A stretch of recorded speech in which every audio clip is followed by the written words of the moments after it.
Originally, I started looking at data less in terms of like text and numbers and figures and more in terms of like media.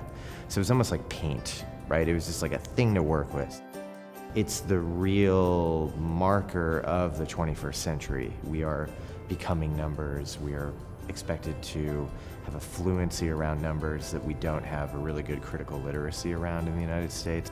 One of the things I always try really hard to be is accessible. Everybody knows what an eye chart is, and everybody knows what a map looks like, and everybody's seen musicians play, they just maybe haven't seen musicians play quite that slowly before.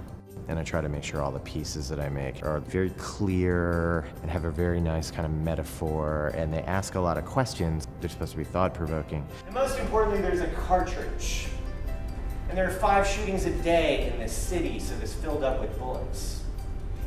Over 4 months. 500 people, right? It's like a wishing well in reverse. So doing this fellowship has been a real treat because I've got to meet a really big cross-section of the campus community here. And it was really interesting because the students here are super engaged and really, really smart, and reasonably for a college student, pretty interdisciplinary, and that's really great.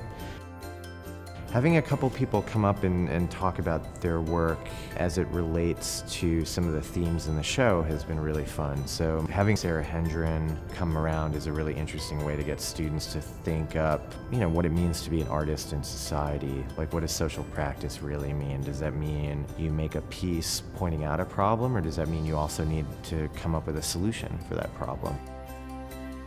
And then Rearrington's an old buddy of mine. He's an incredible theater artist who looks at the kind of collision course that the live arts are having with the recording arts. How can you mash up cinema and television with theater and dance?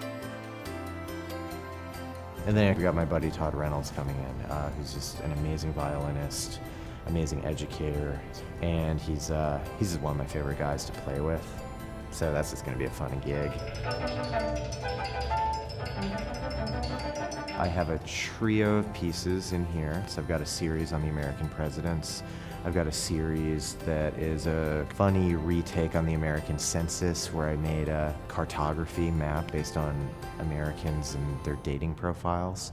And then I did a bunch of self-portraits of myself, sort of based on things I post on Facebook and things I've emailed. Another through line is sound, and how I use sound a lot in my work. I was trained as a composer, so I have pieces that manipulate text, political text, from political ads, commissioned for the show. Put together, a lot of it is about looking at using the fourth dimension, using time as an axis in which you can manipulate things. So getting the 30,000-foot view of a phenomenon by speeding it up or looking at it historically is something that is kind of a through line in the show.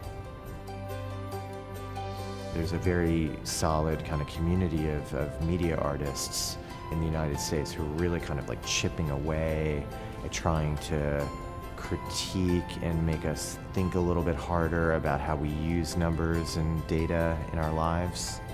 And so that's like a real good challenge, and that's a really good challenge for artists to take on.